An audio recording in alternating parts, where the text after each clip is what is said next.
All righty. Hello, everyone, and thank you for coming to week 4. Today, we'll give it a couple minutes for people to straggle in. We'll get started at about 8 o'clock. Just want to make sure we're recording, and hopefully you can all see my screen. All righty. And it is basically 8 o'clock, so I think we can get started. So today, what are we going to be working on? Today is going to be week 4, and today we're really going to get into the design aspect of it, talking about margins, padding, and this mysterious box concept in CSS. And then I'm going to show you an easier way to align items and arrange items so we get a responsive feel to our site. And then if we want to get further and more granular, I'll show you what media queries are and how to enable those on CSS. So today is going to be very CSS heavy. And so be prepared. The syntax is very funky, but I'll try to go very, very slowly with each one of the examples that I show. And then finally, I do want to introduce you to GitHub. I know last time tried to show GitHub, didn't have enough time, but today I really want to show it just so you're aware. This is a very, very important tool in the coding community because it allows us to save our data and get versions of data that we have saved. So for example, if I am working on a project, it's on my laptop and my laptop blows up, it dies, it's no longer there, my project goes with it. So how can I upload my project in its entirety to the cloud? And that's what GitHub will do. And it's got a lot of really good advanced features beyond just an upload to the cloud. It does have something called version control. So if I upload something today, I download it again tomorrow, or I work on it again tomorrow, I upload it again tomorrow, I can see the difference between yesterday and today. So I'll show that a lot more in detail today. But without further ado, let's get started. So what are we going to be working on? We're going to be working on our main page, this one right here. And let's go ahead and open up our developer tools.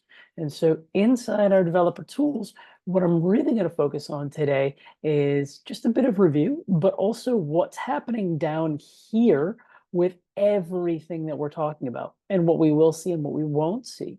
So we can see already the format has changed a bit. If I make this wider, make this smaller, we can see things are shifting. But how does that relate to CSS? So if I come back to my CSS, I don't really see anything different. But if I expand this, well, then my CSS changes just slightly. So we've got a body, a margin, and a display. So this is going to be in my style sheet, and this is going to be in the browser. I do wish that this would stay stuck because it's kind of hard to see the changes that happen, but I do want to show that as I shift this and make it smaller, then our hero section does change considerably because we're going from a side-to-side view to a column view. So from a row view to a column view. And so with that, what I do want to show is inside here. So there we go. So we've got our hero section here, and we've got our margin and padding. And then down below, we've got our inherited from the root and inherited from the body. Now, if I change this and make it smaller, now we've got some slightly different CSS styling. And we can see here directly, we have a at media. Okay, that changes the flex direction. So that's how I went from a row to a column. And what we're going to do is just experiment with images, experiment with text, and see how that's done. But also this border that's surrounding this image. How do we get this border that surrounds this image? How do we change the size of the image? What if we wanted to make it bigger or smaller? So let's jump into that and talk about how we do that. Right now, if we go into our hero section and look at our hero image, we've got this thing called margin and padding here, and we've got width and alignment. And so inside the actual image, we've got another width, so we can increase or decrease width. This is going to be a pretty important property today for our Flexbox discussion. So this is one very, very annoying property, but I'll show you how to work with it. So for now, what I want to do is just copy in the hero section. So what I'm going to do is copy the element, and we're going to jump into our Visual Studio Code. And let me share out Visual Studio Code, and let's share that out. And so in our Visual Studio Code, we're going to do is open our previous work. So I'm going to open folder, and in open folder, we're going to go to desktop. And in desktop, we have learn SPA. So I did change this up because last week it was a bit of a mess. And so I have week 1, week 2, week 3, and don't mind this one. I'm actually going to delete this one for now, and we'll come back to that one in a bit. But I am going to create a new folder inside of here. I'm going to call this week 4. So there we have week 4. And inside of week 4, we're just going to open this as is. And inside here, we'll create our index.html. So we have week 4 right here. And inside here, there's a plus symbol with a little file. If I hover over it long enough, I'll get a new file. And so in here, we're going to create index.html. Cool.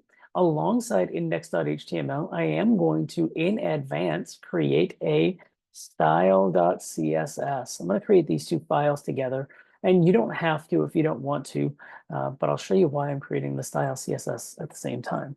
So in our index.html, I do want to have my HTML boilerplate, and boilerplate is probably a new word that you haven't heard before, but boilerplate is basically this kind of structure that's going to be in every single code that we do with HTML.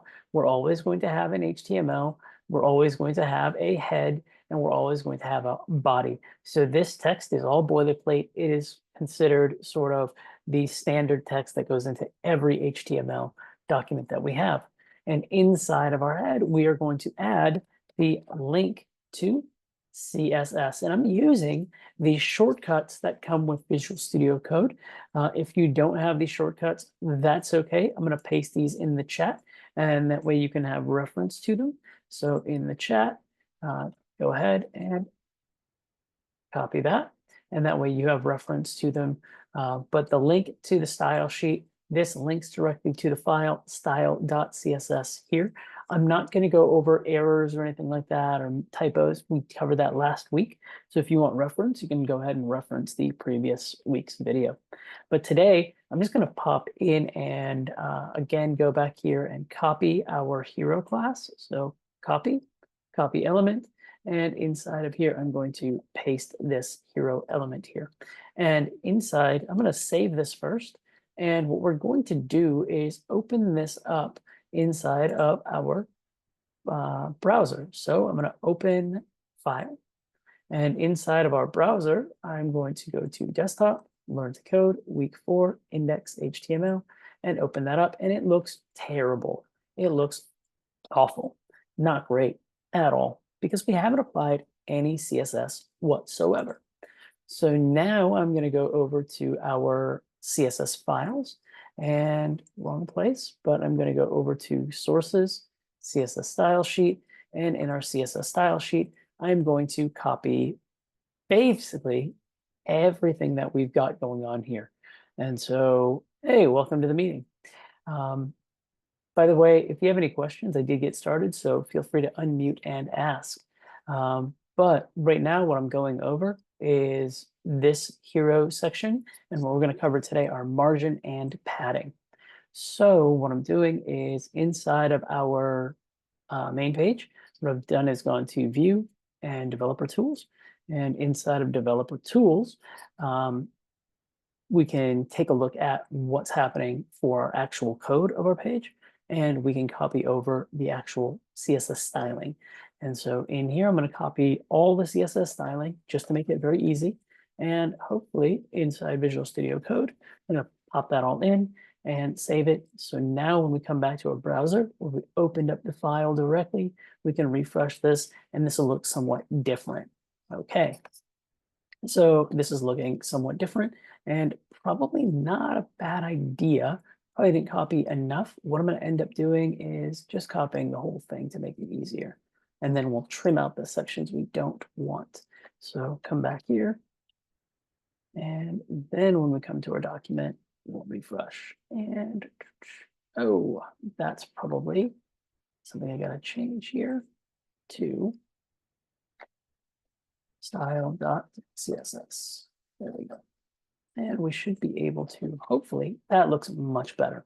So now we're going to really focus on the hero section, and we're going to focus on changing the parameters here so that we can display what the margin and padding properties are for each of these. So if I come into the hero section, into style CSS, and I kind of open the developer tools for our specific site, now we're going to see that inside the hero section, if I want to identify the image, now I'm going to go to hero image div. And so if I find that in my style CSS, I can look for hero image div. And inside here, we've got section 1, section 2, and it's pretty easy to see kind of where hero image div might be. And there it is. So here, if I play around with this, I'm just going to stick in the word margin, and this will modify the overall surrounding outside properties. But I'm going to call it 200 pixels for now. Everything in spacing and sizing is going to be pixel relative. And this is going to get really confusing because there's about a million different ways to do pixels. So in here, let's jump back to our document and see what happens if we do the margin 200, and our image basically becomes really, really small. It almost like flat out disappears because the margins are so wide around this. So if I come back to my image and I take a look at this, there's a whole orange box around now. And so that orange box around this whole entire image is now telling me, oh, that is a margin around this particular item. So if I come back down here at the very bottom, you're going to see this box. And the box tells me there's 200 to the top, 200 to the right, 200 to the bottom, and 200 to the left. And inside there, there's no border, there's no padding, and then there's the content directly. And so this is a good way for me to know what I'm dealing with margin and when I'm dealing with padding. One thing that would be really easy is maybe we sidestep back and get rid of all of this and look at margin and padding directly. So what I want to show you is this is a way to look at margin and padding on an image, but this is also really hard to get an idea of what margin and padding really mean. And so I'm going to break this out and go to something much simpler. And just like always, we want to get comfortable with deleting all our work. So we're going to delete all of this, and we're going to delete all of this. So I'm going to pop back in my HTML boilerplate, and inside my body, I'm going to have 3 divs. This will be top, div for the middle, and a div for the bottom. So we just got top, middle, and bottom.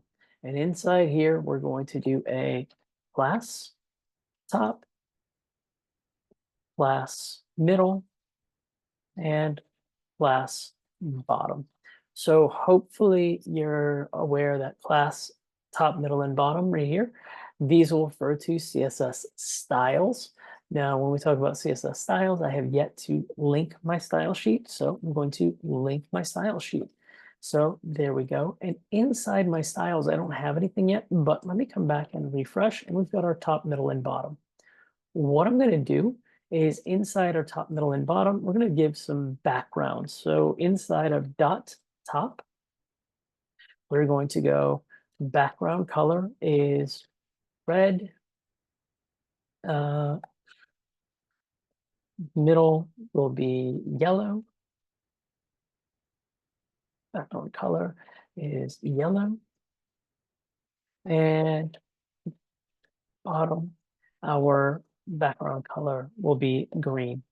And these are going to be awful colors, but they will help us see what we are.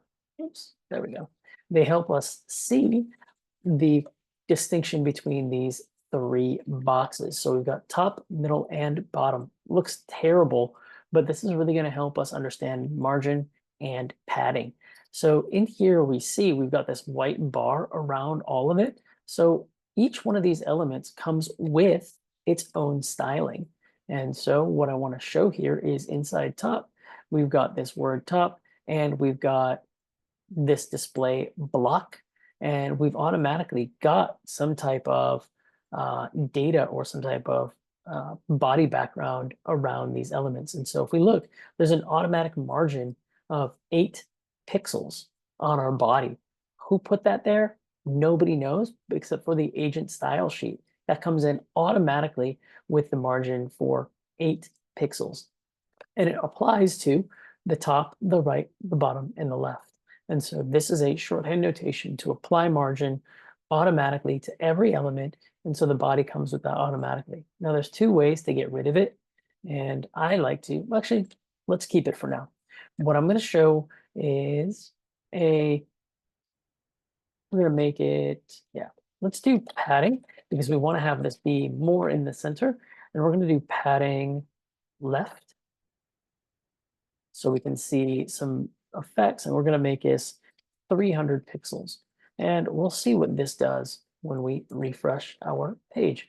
Hey, padding top now moved, or padding, the word top now moved to the left. And so now it's become more centered. It's not fully in the center because we just kind of estimated, but it's kind of in the center enough where it's 300 pixels from this side. If I changed it to 200 pixels, this is a fixed location, it's going to move further over this way. The middle, if we moved it padding bottom, actually we'll go padding, we'll change this from padding left to padding top, and we'll push this from the top down 200 pixels now. And we can see, oh, that pushes it top down 200 pixels from the top. This doesn't look great, but it's really to show how this moves with padding. And so the same goes for here. If we did padding bottom, why are you complaining? I wonder, oh, that's why. So padding bottom, we'll go here 200 pixels, and we'll see how that changes. So we've got top, middle, and if we refresh, bottom. And so now this bottom section is 200 pixels down below, inside the green box. This is inside the red box. So padding always happens inside. So if I go back to the word top and I look at the box below, I've got margin has nothing, border has nothing, padding has 200 pixels. And there we have padding happening on the inside of the element. Now with middle, we're going to do a margin. And we're going to do a margin top and bottom. Margin top, 200 pixels. Margin bottom, 200 pixels. And I want you to see what happens here with the elements top and bottom. We're going to refresh, and whoa, okay, so what happened? One would think with margin, just like top and bottom, that the yellow portion would go up and down and middle would be right in the middle. But here what happens is in margin, it controls the outside of the element. So this is a bit hard to wrap your head around. It was a bit hard for me to wrap my head around at first. But if I take a look at top, we've got padding at 200, and that'll push the word to the bottom and all this space up top. If we look at bottom, we've got the padding below. So padding bottom of this element is going to push all this space down below. And then if I look at middle, we're not doing padding, but we're doing margin both on top of the element and on the bottom of the element. And so we get this sort of margin on top and margin on bottom. Now, also with that, we can see there's different elements we're messing around with or playing around with. We've got padding top, we've got padding bottom, we've got margin top, and we've got margin bottom. And so now we can see these elements as they move with the padding, how to get them to shift or take up space the way we want them to. Now, this is annoying, the word top. I want to put this in the center of here. So let me try to get it into at least the center of this thing. And we can do something called text align, or text align center is going to, let's see what it does. It's probably not going to give us what we want, but we'll see what it does. And it moved it over this way to the horizontal center. With CSS, it's really hard to control the up and down by default. So all the default things that we have are really hard to control the up and down. So I want to get this thing directly in the center of this box. And to get it in the absolute center is such a pain. So I might have to play around with, maybe I want padding bottom 200. So padding bottom 200 pixels. And if I do that, then I refresh. Okay, now it's in the absolute center. Okay, that way I can force it to be in the center by adjusting the padding bottom. I don't maybe want to keep adjusting my padding. This sucks. It's so like it's a very slow way to do things. It's not a great way to do things. Is there a better way to do things? Yes. I'm going to get rid of all of that. And we're going to refresh back to our default. So we have the word top here. And what I'm going to do is create this thing called display flex. Now in my display flex, refresh, nothing really happens. Okay, cool. But if I go to my CSS and I now go to top, I have this display flex word right here. Okay, cool. Now I'm going to add in two properties, justify content, center. And I should be able to see that this automatically, doesn't matter how I adjust this, it will always stay in the center. And we can see that it's adjusting automatically. Like top is, this is already a dynamic website and it's adjusting automatically.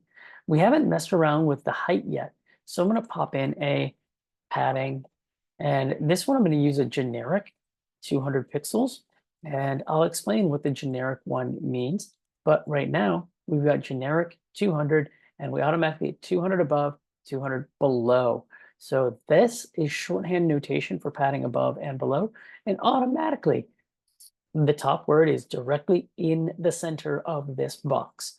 Didn't have to do anything much. If I got rid of these two, let's just delete these two and refresh. What happens? Where does that go? All right, so we've got padding 200. Top comes here for some reason. Why is it hanging around in here? Well, let's look at our CSS and see what's going on. And inside of our CSS, we have this top word that has 200 pixels pretty much everywhere. It's got 200 off to the top, 200 to the bottom, but it's also got 200 to the left, which we can't really see, and a whole bunch of space to the right, which we've already had. But it's adding 200 to the left. So if I take a look at my padding, I might not notice this. And CSS is really tricky and dumb this way and really hard to understand unless I know what's happening. But this is already, as a shorthand, padding is added 200 pixels all four directions. So what it's really done is said padding. Actually, maybe a better way to show this would be in the body. In the body, we've got this margin 8 pixels. It adds 8 pixels to the top, the right, the bottom, and the left. So this is that shorthand notation. So when we see just the 8 pixels by itself, there is some magic happening under the hood that we need to be aware of.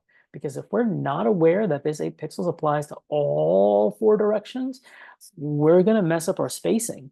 And so just like the problem we had here, we're messing up our spacing because padding here applies to all four directions. And because it's all four directions, this is going to look really funky because the left side, we can't really see that there's 200 pixels over here. So to belabor this point, what I'm going to do is draw this out, and we're going to go through all four sides and show what that looks like. So this is really what's happening across the board. There's four sides. There's the top. So I'm going to draw a comment and say padding is top, right, bottom, and left. And what it means is it goes clockwise. So padding values are applied clockwise.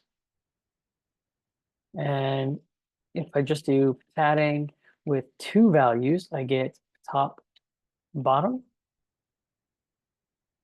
and left, right. So there's multiple shorthand ways to do this. And the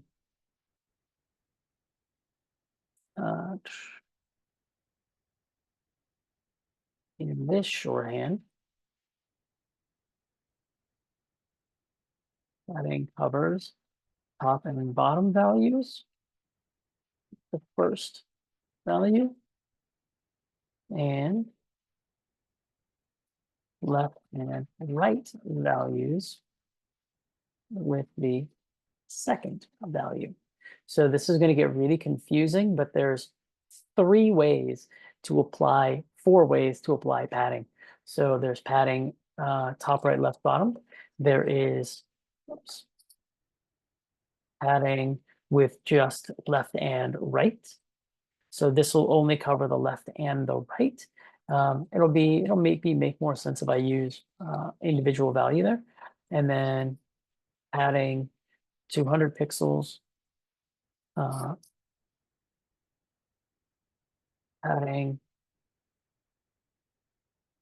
all sides,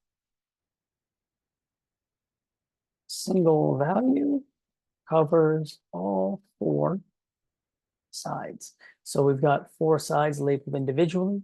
We've got top, bottom, and then left, right. And then we have top, bottom, left, or top, right, bottom, and left clockwise.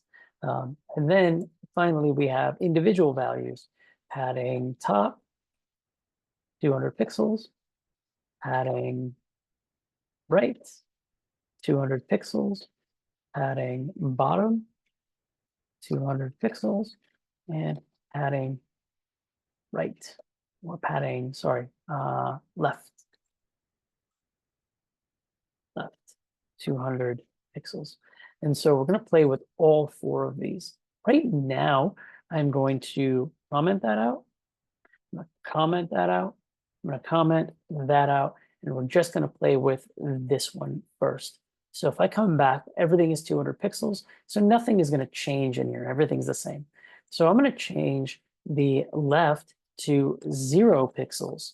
And now we'll see what happens. So the left goes to 0 pixels. And well, that is weird. Oh, sorry, I changed the right. My bad. Sorry about that. The left is back here. Even I get confused on this one stuff. So there we go. Now top moved all the way over here. And so we've got our top, our right, our bottom, and then left is 0 pixels. And here I'm going to then change the top to 0 pixels, and this will move up to the top corner of the element, and we've got rid of our top padding component. And then here, if I want to change the right component, this one won't make any difference at all because the amount of space here is so much, it's not going to really show anything. So the right value doesn't have any meaning at all. But the bottom value, I'm going to change this to 20 pixels, and we'll see a big difference here. So refresh, and we see that big difference. All right, so here's a way to play with individual levels. And here we're going to play with the top and bottom, left and right. So we're going to go back, refresh, and we'll get top, bottom, left, right. So here I'm just going to change this value to 20, and we're going to see this box shrink on the top and the bottom. The left and the right stay the same. The right, we can't really tell anyway, so it doesn't really matter. But the left side, we can see that it's still 200 pixels. Our top and our bottom are the only two that really change.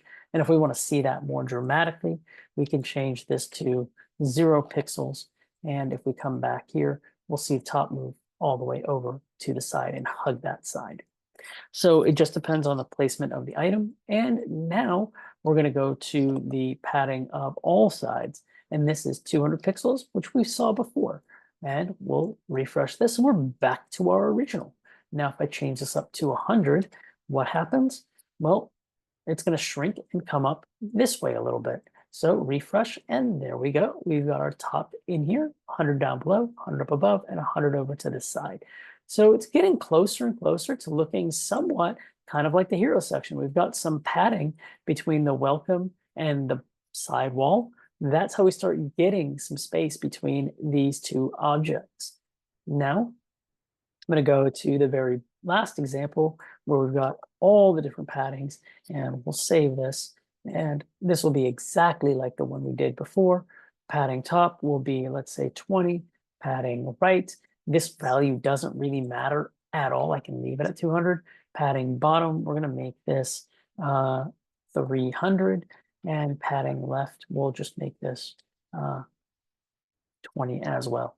And so we're going to see some really funky shifts in our word top, but I think it'll come over here-ish and probably maybe up here since we made the padding top 20. So yeah, there we go. So we have that sort of padding top up here. We've got a little bit of a margin over here, a little bit of a padding over here, a little bit padding over here, and then all the space down below. So cool. I know that was belabored on padding, and I know that was a lot of info going on padding, but I wanted to belabor the point so that we can see how padding has an effect. And to make this easier, to circumvent all of that padding stuff, we'll still need a little bit of padding here and there. We're just going to do display flex, justify content center, and we're going to do a padding of, let's just say 100. So padding, and we'll do, let's keep our 200 just to keep it consistent. If I just do these three, now I can perfectly center my items and keep it responsive. That's one thing we didn't have with the previous elements, was this responsive nature where the element automatically shifts as the page shifts. So if I come back to all the other options we had, let's just highlight or undo this one, will probably be a better example. Padding 100, all sides, and we do a refresh here. That element is stuck. It's fixed. It's staying right there. It's not going to shift at all. And so it doesn't give us a very responsive look and feel. It's a very static feel. So statically assigning padding is going to give us a static look and feel, and display flex gives us a much more dynamic feel. So display flex gives a much more responsive placement of the element. All right, so automatically I can see now I have top directly in the center, and we are good to go. That is much more in line with these content, or this content here, where the element is in the center. And then if I want to change it, we're going to talk about media queries later on. But this is sort of what I'm looking for, is that the item is perfectly centered every time. As this page shifts, these items stay where they're supposed to stay, depending on my desired output or my desired look and feel. So same thing with this. If I come here and go into these different items, then it's got the same sort of section of, or same sort of idea of look and feel. And then as I start to zoom out a bit more, now I can hide entire sections if I want to, and come back in and make them smaller or disappear them altogether. The power of responsiveness. So now we've got this middle section here, and what we're going to do is take a look at the top section, the middle section, and the bottom section. So hopefully we've got an understanding of margin and padding. Margin is going to be the exact same here. So if I look at margin top, margin bottom here, it's the same exact thing we did here on padding. I can also do straight up, this will be slightly different, but if I do a margin 200 pixels all around, now we're going to look and see kind of what that effect is on the middle, and the middle shrinks all together. But the word middle is not in the middle here. That we can control with flex. Here, if we want this to be in the middle, we can do something along the lines of text align center. We saw that before, but this isn't a great fix. It's pretty much not so dynamic. It'll be a little bit more dynamic, but it's not great. So it solves a few problems, but not really that much. So here, what we want to do, we've got our margin 200 pixels, and the same exact concept applies. This will be top and bottom, above and below. So now the question is, what if I want to have these items, all three of these, all in the same line with each other? Ooh, that's going to be a bit different. So I'm going to get rid of all of this margin stuff. I'm going to comment it out.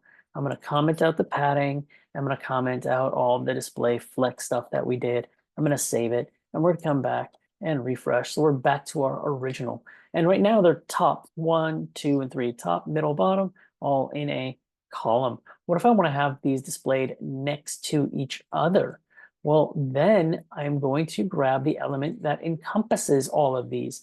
So there's a div, there's a div, and there's a div. And I have two choices here. I can either modify the body through HTML tags, or I can wrap all of this in a div. And the standard practice, and I'll show you both, but the code's going to be the exact same, but there's a standard practice way to do this. And this is the wrong way to do this, but I want to show you anyway. So inside of our body, we are going to use a display flex and justify content center. So when we justify a center, now we have top, middle, and bottom all crunched together in the center, and display flex automatically does it as a row. So default of display flex, oops, I probably should do, there we go, display flex is going to be a row. What if we want to change it to a column? Well, then we do flex direction column. And we're going to see this shift again in a different way. And we've got our top, middle, and bottom back to the original way we wanted it to go. And then here, if I wanted to align the items in the center, I can do a align items in the center and refresh. And now all three are in the center, directly wrapped and hugged around their element. This doesn't look great at all, but it allows me to play and manipulate the elements how I want them to be. So I can shove them in the center, either in a column like so, or I can get rid of the column idea and go into, whoops, probably not what I wanted. I can go into a row idea. And in the row, this align center, item center doesn't really matter. Just this justify content center does matter. Now, there's some really cool options in justify content, and we're going to spend some time here. Space around, space between, and space evenly. So let's play around with space around. So what is this going to do for us? Oh, it automatically gives us evenly spaced items based on the width of the page that show, hey, these pages are now spaced around based on their element size. Now I can do a space between. So space around, we'll take some space here, even margin here, even margin here, and then the same margin that's used here will be applied to the middle to keep this one perfectly in the middle while also keeping that top there. So if I focus on the body, now I can see how these are perfectly spaced based on some flex math to keep them evenly spread apart. And now I can change that to space around to space evenly. And space evenly will change it up just slightly. So if I refresh this, so now we see completely even spacing with all three of these. So the margin between here, here, here, and here is now 100% even. And then finally, there's a space between. And space between will push these to the ends, and we'll be able to see, oh, we've got this at the end, in the middle, and towards the end. So it really depends on the look and feel that you want to have for your site, how you want to arrange these. The same goes for the align items in the flex direction. So if I add in flex direction column and I align items in the center with space between, let's see what happens. Cool, we see that. Now this is where things get confusing. So since we've split the direction to column, this justified content doesn't really have as much weight to it as much as the align items. And this is very, very confusing. This doesn't make a whole lot of sense, but in terms of flex, they're shoving in information. This is what they were doing. So here you have those same options. Sorry, flex start, flex end, and then let me see if there is a space around. Maybe there isn't. This one, let's just do a flex start or flex end, sorry. And we'll be able to get this one to jump to the end of the row here. Flex start will be the start of the row. And so this is going to be really confusing. So flex end, flex start, and we'll be able to shift it to the start of the row here. And now if I bring in my justify content, we'll do a space between, and this should, I got to refresh my understanding. But what I wanted to do is align them vertically, and I'll come back to that one. Maybe this is a good opportunity to Google Flexbox align columns space between. So we can go to a great site called Stack Overflow, and we can just see kind of how other people have done this and display flex with a gap and a row gap. Or we can see that there's different options to be able to work with the horizontal arrangement or the column arrangement. And so if I have these in a, looks like these are automatically in a row, but they're not into a column. So let's set space between the Flexbox. That I can do. Justify content, space between. This one I might have to come back to. I'll probably answer this later on. But regardless, we have flex start, and this gets really confusing in terms of how to align items. But we have a Flexbox option that will allow us to basically align content the way we need it to. So to review that, display flex direction is going to be a row by default. If we want to change that to a column, we can. And then if we want to justify the items, we can also center them and show where we want those items to be, if we want them to be at the end or the start. And so we'll do the end, and we'll see these shift all the way to the opposite side. And there we go. So playing around with Flexbox is going to be a bit complicated, but it helps me align items, or it helps to align items way simpler than padding. Okay, so now we're going to talk about responsive design. And what if I want to change certain aspects here of the top, middle, and bottom? So here I'm going to make everything centered. And we're going to add in what's called a, one thing I want to get to before. This here is bad code. I don't want this stuff to be in the body. The body is more for global items. And so what I like to do is wrap this div around all of my elements. So what do I mean by that? I just wrapped a div, and you'll hear that term quite a bit, is wrap, because a div on the top and a div on the bottom is literally wrapping all these elements inside the div. And we'll call this class flex. Well, actually, probably not class flex, but class boxes for now. And inside my style, we're going to change this to dot boxes. Let me keep that as the body, actually. And we're going to comment all of this out. And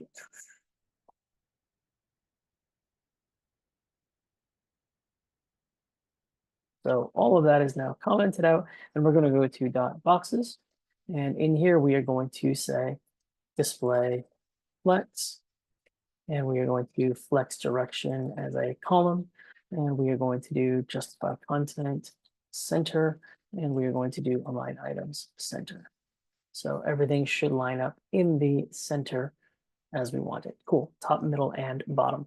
So now what I'm going to do is for the top, the middle, and the bottom, we're going to give each one of these a padding of, let's say, 200 pixels. So padding 200 pixels, and go to our middle, and we're going to give this a padding of 200 pixels. And we're going to go to the bottom and give this a padding of 200 pixels. And why am I doing that? Because what I want to show is media queries. These are really big. And for this, I actually want to maybe change this. Instead of a column, we'll do a standard row. So I can get rid of the flex direction column, and we want to have this be a row. Because I'm going to go side to side here. So far, this looks terrible. I've got my red here, it's not even on the page. Got the yellow here, it's kind of in the middle, and I've got the green here. So this is not great. From a responsive design option, this is a terrible layout, a terrible look. So how do I change this individually? Because Flexbox is doing what it's supposed to do. It's shoving all of this data the best way it can, trying to accommodate my need for 200 pixel padding, as well as trying to accommodate the arrangement. So I can either change around my 200 pixels and go that way, or I can add in what are called media queries. And so if I come back into our little cheat sheet and I come to sources and I come into, oh, wrong page. If I come into my cheat sheet and go to sources and I go to my style sheet, I'll be able to see some text at the very bottom here at media and a max width of 600.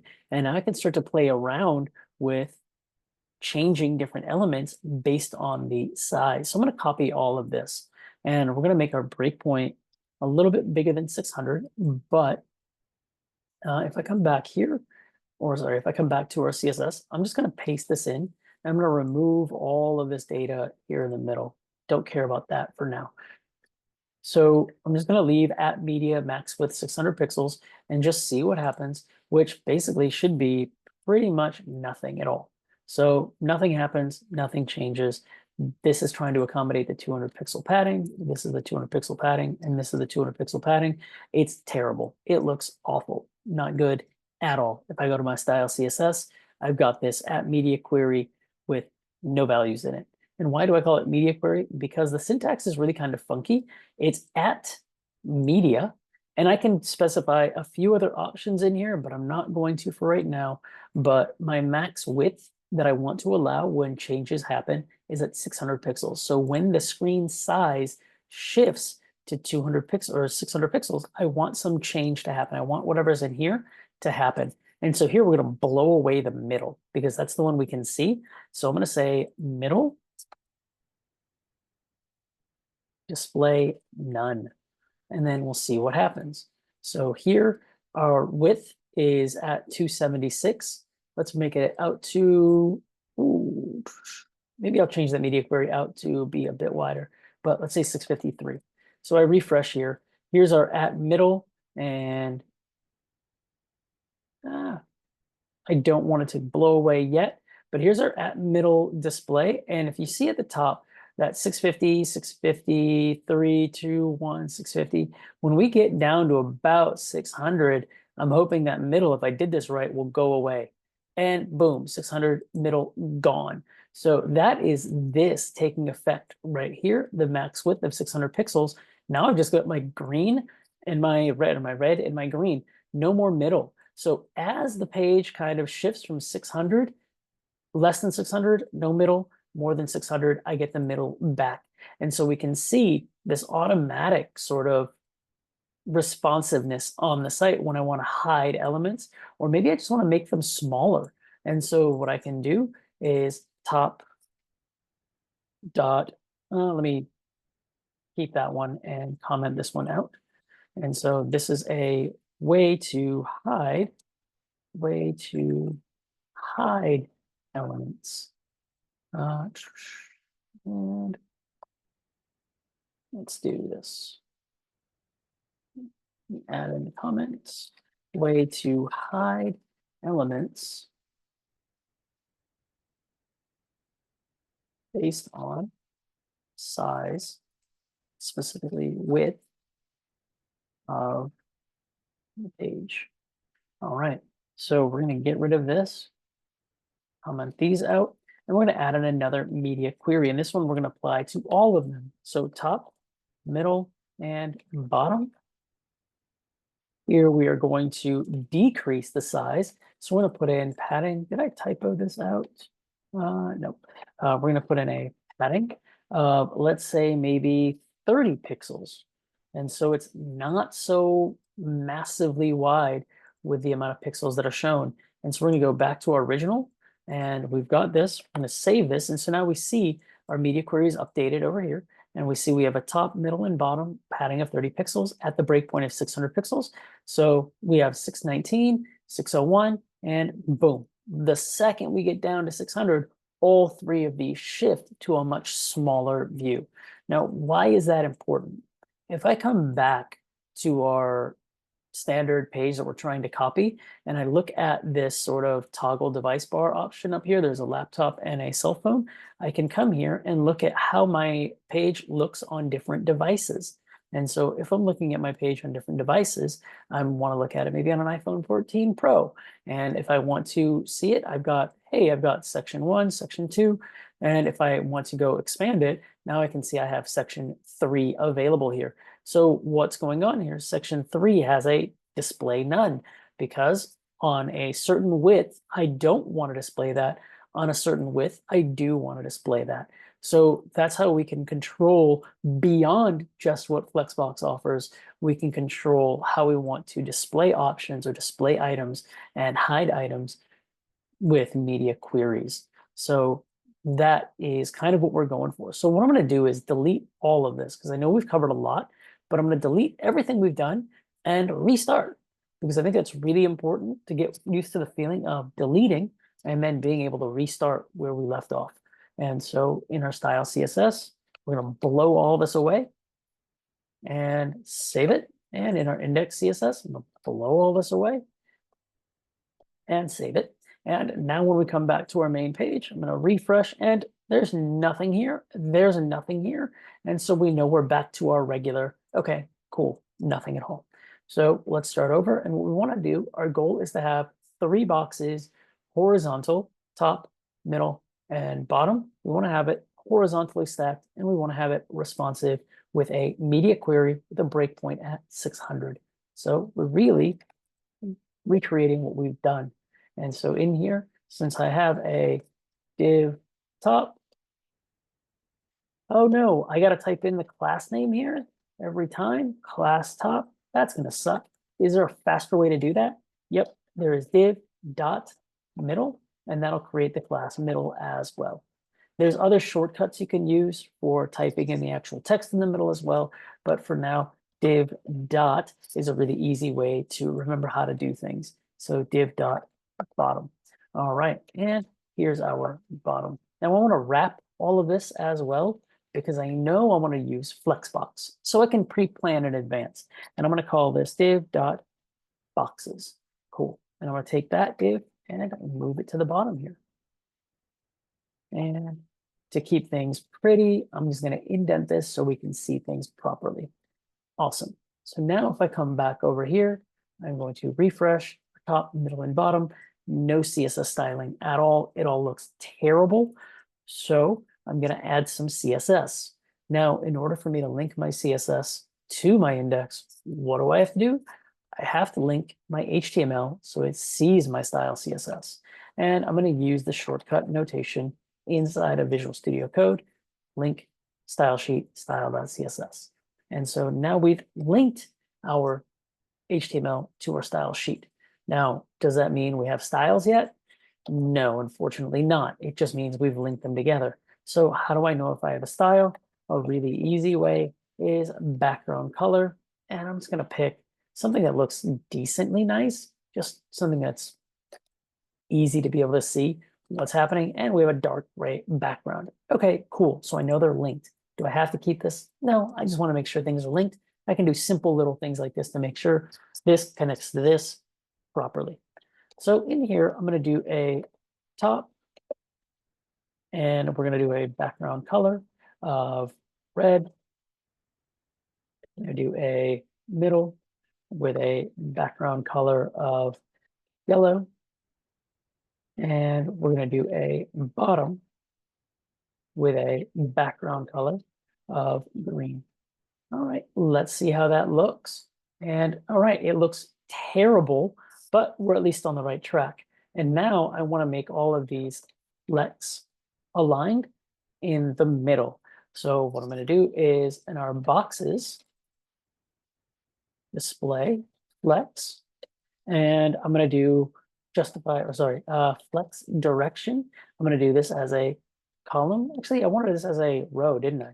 So display flex, and we'll see what happens with all 3 of these. And they automatically change over to a row because that's the default. And so we'll go justify content, center, and align items, center. And so now when we start adding padding to these, let's go refresh. So when we start adding padding, if we add padding up here, and let's just add 50 pixels and just see what happens to the padding of the boxes.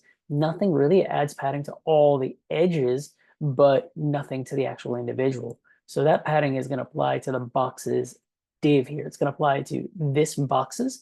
And so if this boxes had a background color, which let's just do that. Let's just give it a background color. We'll see what's happening. And we'll just give it this ugly blue color. We'll see that there's going to be a 50 padding around this whole thing. So that's not what we want. We want these top, middle, and bottom to have their own padding. So we do have to come into each one of those and add in a padding element. So padding, let's just call it 200 pixels for consistency because we've been using 200 pixels, and done. So now when we come back here, we've got this ugly green or top, middle, and bottom. Doesn't look like top, middle, and bottom, but I've arranged them in a horizontal line. So we're much closer to what we wanted.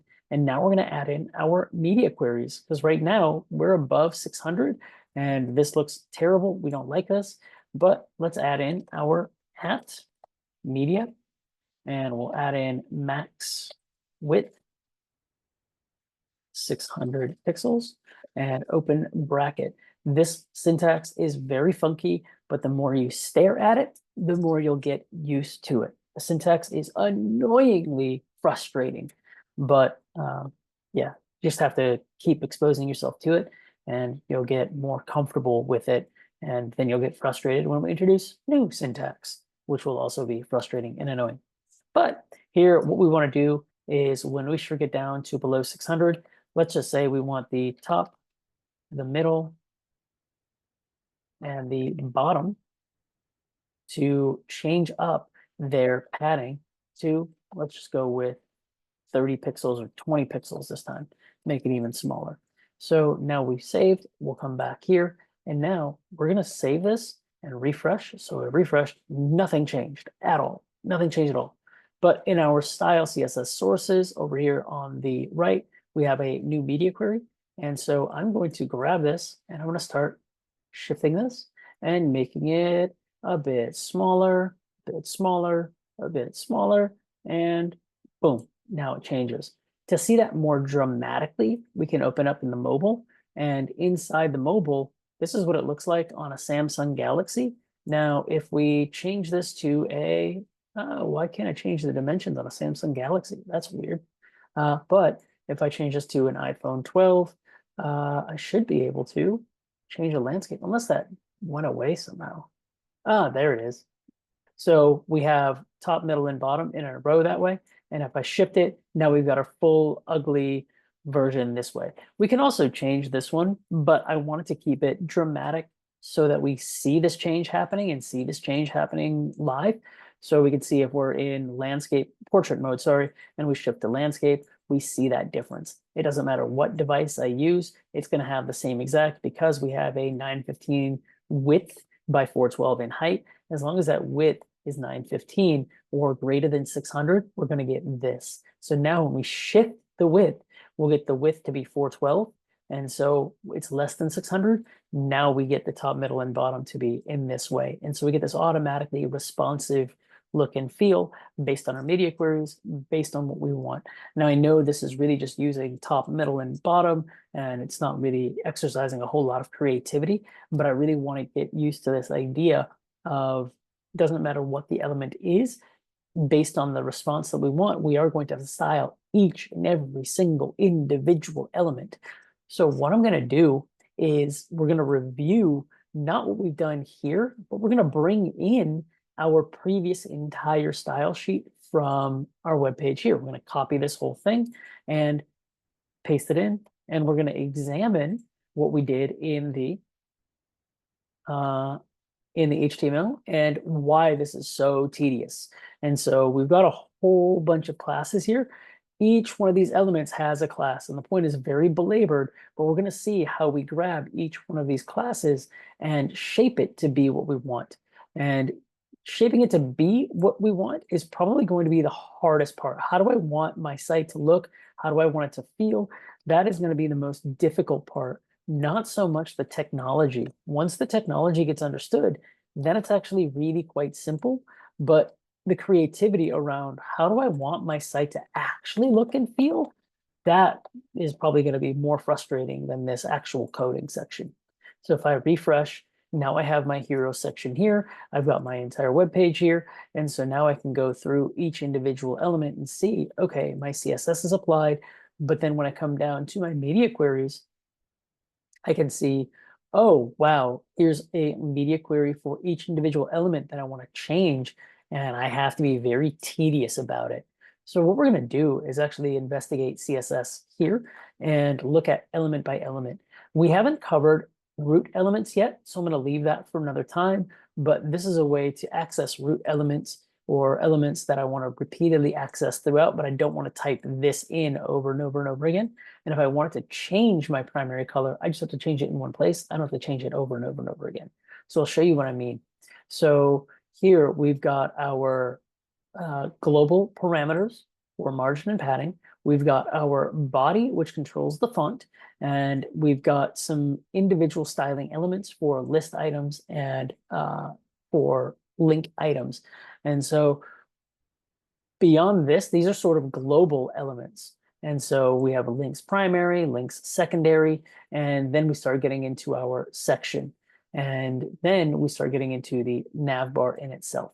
So we've got sort of section headers, section parameters, and red line. These are global. We'll see section header come up quite a bit. We'll see section paragraph come up quite a bit, and we'll see red line come up quite a bit. So if we take a look at the site, there's these red lines, and there's these section headers. So here's a section header, and this is paragraph. Here's a section header. Here's a paragraph. So these three elements are going to show up repeatedly over and over and over again.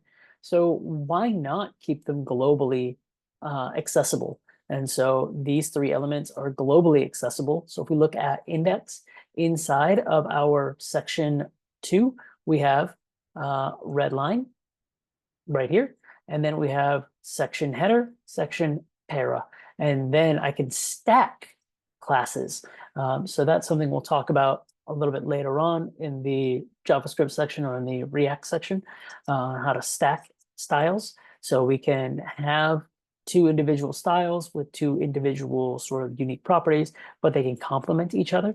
So here we've got section header, section para. And then further on, we've got our nav bar, all of our styling for our nav bar, which is quite a bit. Without any of this, it would just be really, really basic. So I'm going to get rid of all of this and we'll see what the nav bar looks like without any of that. And so if I come back to my document and I'm looking at this and I refresh here, ugh, this looks terrible. It is not good at all. If I jump back out and I look at this, it's like, wait, what happened to all the stuff? Oh, it's there, but it's just lined up horribly and it doesn't look right. So we're going to undo the navbar CSS commenting out, and we go back to this. Oh, cool. It blends in nicely, same color, kind of seamless with this pop out. And then we've got our image info, and now we've got our hero section. So our hero section applies all to this first section right here. And so commenting is pretty important. Even the names of our individual classes have importance. So we can see everything in the hero section kind of starts with hero. Everything in section 1 applies starting with section 1. So section 1 text, section 1 text again, but without the red line. So this is identifying section 1 text dot red line. So this is very specific to this item. So what I'm going to show you is section 1 text. That's section 3. So section 1 text, that's this one, and then also this red line underneath. If I just took the red line alone, it'll apply to everything. So that would be more along the lines of this option, which applies to globally everything. But now I want to have a superseding property for this. So I can hone in on this specific one and this specific element in this way, and I can set it specific properties. Again, now we're going to come into section 2 and section 3 and so on. And then we've got our contact us section, which has a form in it. So we can see how our form labels some styling, our inputs have styling, our buttons have styling, and then finally the footer at the end. And then for the media query, every single element in here has a different property justification. So then in our footer, maybe since I've gotten rid of something, so if I take a look at this in the element section again, our footer at the bottom changes colors. So if I have this as a landscape again, if I move this back out and I landscape this, our footer color is white here to contrast against the contact us, and this section is white. So what's going to happen when I shift this again, these two are going to swap colors, and so is this. So all three of these are going to kind of change colors. So I'm going to jump back to portrait, and oh, the contact us went to being white, and this went to being a bluish color. So we can change those things in the site as well. So this was blue, then this is white. Well, all I did was make the contact us white and changed around some styling to make the contrast happen, and then change around the footer. And so all that happens with inside media queries. And also that background color we stole from up here, up at the very top, that root color. So I don't have to keep typing this in over and over again everywhere. And if I wanted to change this, I don't have to change it everywhere. I can change it in one place and everything changes. So if I wanted to change the entire look and feel of my site and make it this color purple, let's save this and come back to our document and refresh. And now everything's got that sort of purplish hue to it, and a super easy change to make. And our site entirely has a brand new look and feel to it automatically. So that's kind of like the power of changing around or keeping our primary colors at the top. So if a client has a different color request in mind, I can have 3 or 4 color options here and show the client, here's color option 1, 2, 3, or 4. And I don't have to do a whole lot of change up at the very top. So wanted to show that as well. So this is going to take some playing around with, but I would say take your time to get used to it. It is not very easy because CSS is a headache. It is very painful. It is not fun.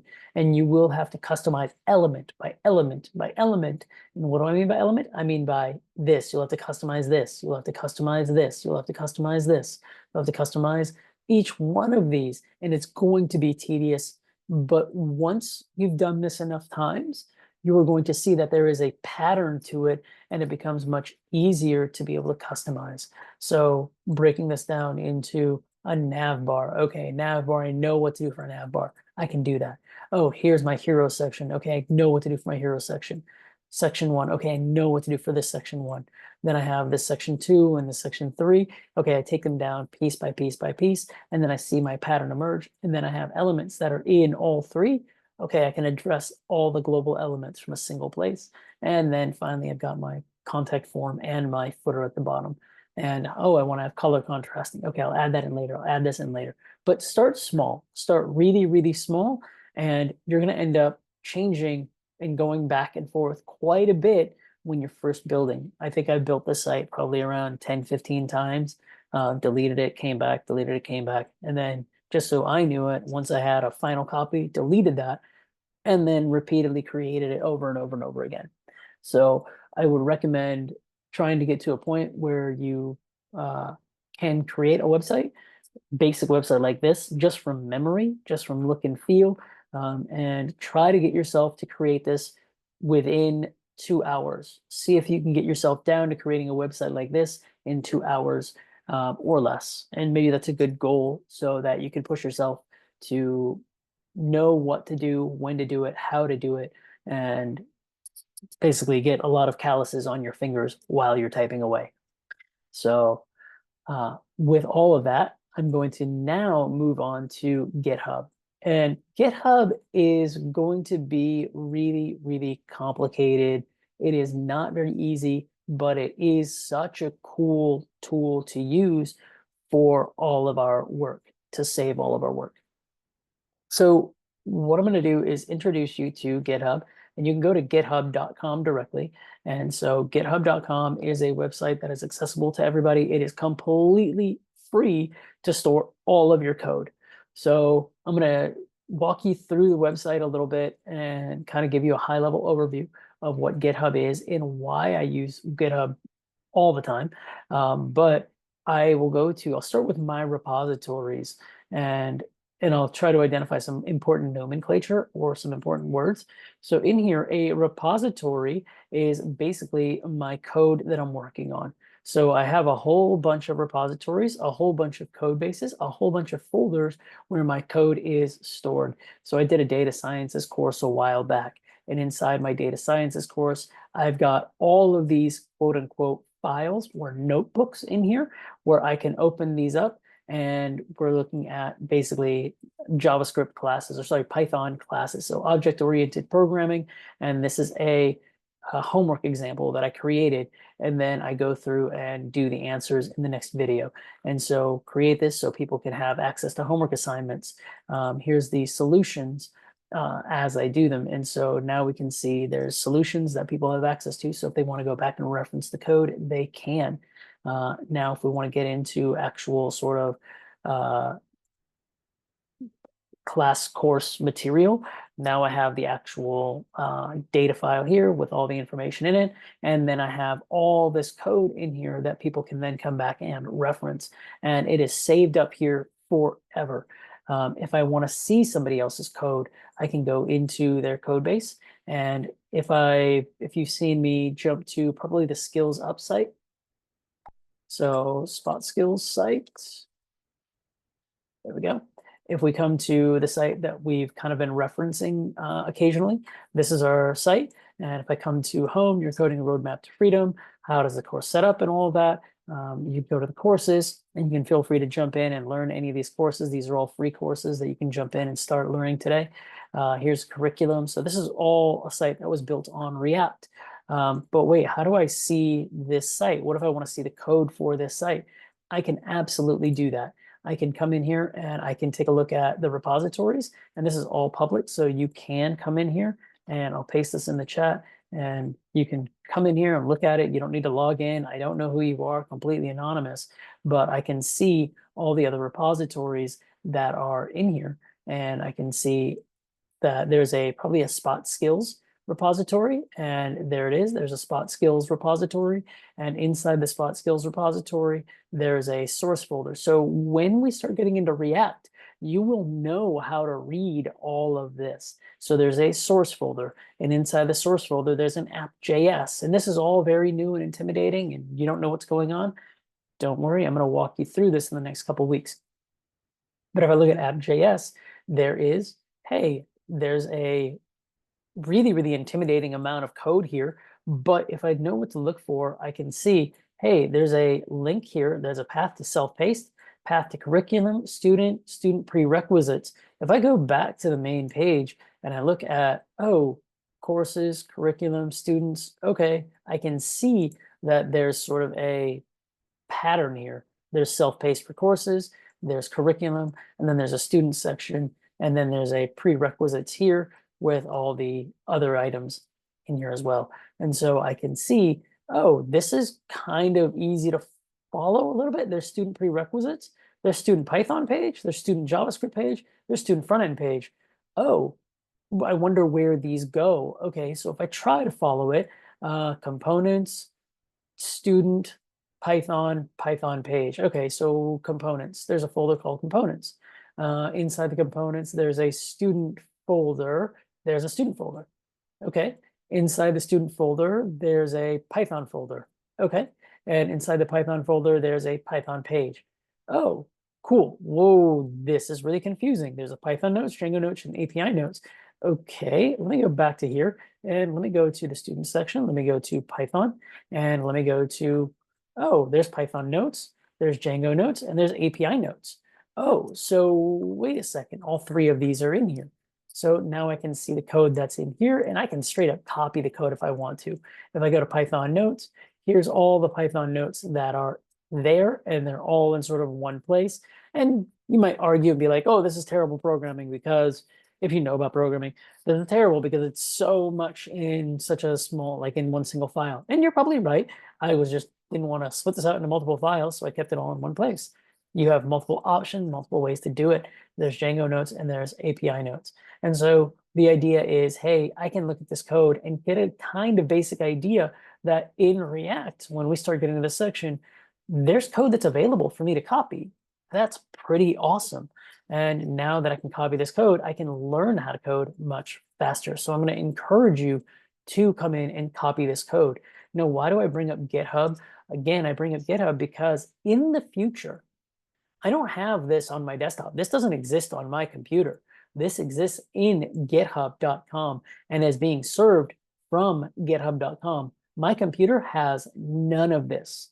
So if I want to make changes to this, how do I make changes? I don't want to come in here and start to have to double click or edit or anything like that. I don't want to do any of that in here. This isn't my editor. This thing stinks. It's not a great editor.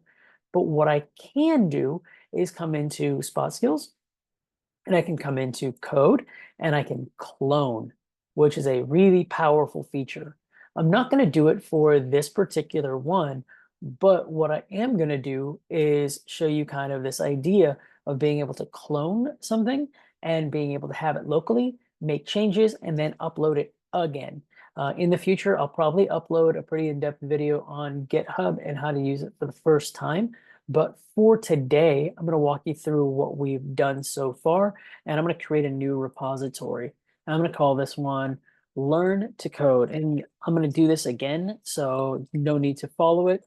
Learn to Code, and Learn to Code is available, and I'm just going to hit Create Repository. Now, in this repository, I'm going to upload an existing file. And I can drag and drop files here. So I have a folder on the desktop, and I'm just going to drag and drop Learn to Code SPA here. And so now it's automatically uploading all my files here. So I've got Learn to Code week 3, week 4, week 2, week 1. Awesome. And I can commit the changes and done. So now I've got Learn to Code here in my repository for Learn to Code. So Learn to Code is available. If you go to this site right now, you will be able to get to it. I'm not going to recommend coming to this site at the moment because I'm going to delete this and come back to it. But what I can do is also come back to Learn to Code, and I can download this code as a zip file. So download zip, and now I have these files available to me as a zip. I'll unzip those, and there we go. And Learn to Code is here with all 4. So that is a way to be able to get to all of those files right away. So I can download them, start to work on them, and then upload them again through the add file or upload files. And it'll merge the files, it'll do all that. We're not going to get into that today. But what I want to show you is how important this is based on the delete process. So if I come to settings and I go to the bottom and I want to delete this, I'm going to walk you through how difficult it is to delete because how much importance is placed on the code that is in here. Because in here, I want to delete this repository. I have to confirm it here. Unexpected bad things will happen if you don't read this. This will permanently delete the Linus item, Learn to Code, repository, wiki, issues, comments, package, secrets, workflow runs, and remove all collaborators associated. I have understood these effects. The Learn to Code is going to go away. To confirm, type Linus item, Learn to Code in the box below. Boom, I delete this repository and it is gone. I have to re-enter my password and confirm. And it might even hit me up with 2-factor authentication. Okay, cool. Learn to Code was successfully deleted. So there's quite a bit that goes into just deleting. It's not as simple as just delete and it's gone. There's a involved process to delete. So I wanted to show you that, yeah, you can upload, but deleting is very difficult because people's livelihoods are kind of in here. Everything their portfolios, what they want to show to people, their resumes, all of that is in here. And so GitHub is incredibly powerful. So we're going to do that process one more time. You know me, I like to delete, get used to that feeling of deleting, get used to that anxiety that happens in the body. Oh no, my work is gone. No, it's not. It'll come back. So we're going to create a new repo. And in here, we're going to create a new repository. And if you're following along, you can hit create new repository, and then you can delete this repository. There is no risk of keeping this repository, deleting this repository. It doesn't take up any space on your computer. You're not going to get charged for it. There's no credit card needed to sign up with GitHub. You sign up with GitHub and you are good to go. It is completely free. So side note, my theory on why it's free, because some people will have that question. I didn't create GitHub, but I do know that Microsoft does own GitHub. So full disclosure there, make of that what you will. But I do want to tell you that it is not a independently owned company. It is a company that is owned by a corporation. So some people may be bothered by that, and some people want to maybe not use GitHub, maybe use something else, up to you. But GitHub is sort of the industry standard, unless you go to a company and they have their own versioning system internal, which gets really expensive. But startups generally will use GitHub, and they will generally want your GitHub user ID so they can see what type of code bases you run, how you organize, what you're into. And so this does serve as a resume in and of itself. And so you're going to go to upload an existing file. And again, we're just going to drag in our learn to code. And here I will commit the changes. And we'll talk about what committing changes means in the future. But for now, I'm just going to commit these changes. And there we go. Processing my files, and here is my repository. We are in Learn to Code. So now we have Learn to Code weeks 1, 2, 3, and 4. What we did today is in here. So index.html, all of that stuff we did today, hey, it's in here. All that stuff we did in CSS, it's in here.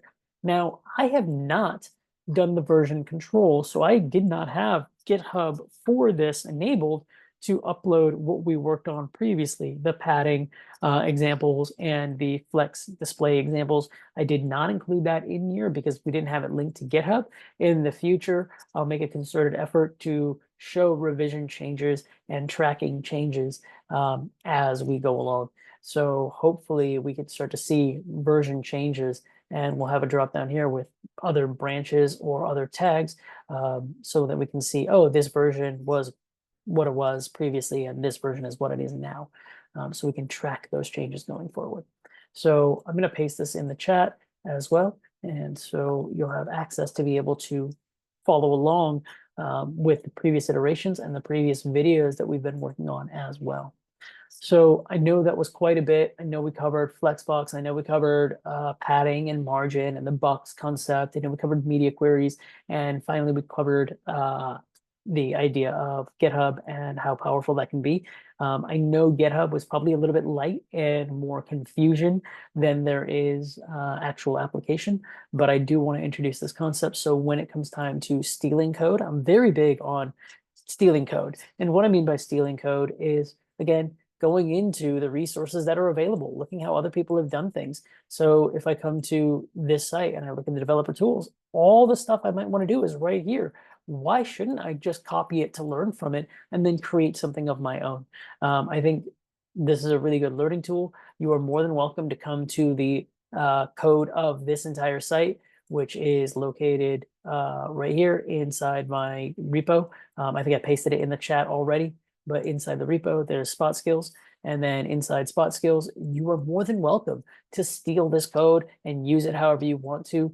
Modify it, change it. That's the only thing I ask is you modify it and change it to fit your needs.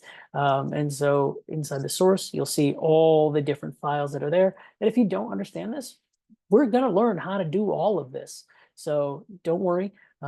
This might look intimidating at the moment, but we'll go through all of this step by step in the next few weeks. So I hope today was helpful. I hope today was informative. I hope you got something that you didn't know before. And if you have any questions, feel free to ask. But yeah, that's basically the lesson for today. I'll stick around for a little bit. If you have questions, feel free to unmute and ask away.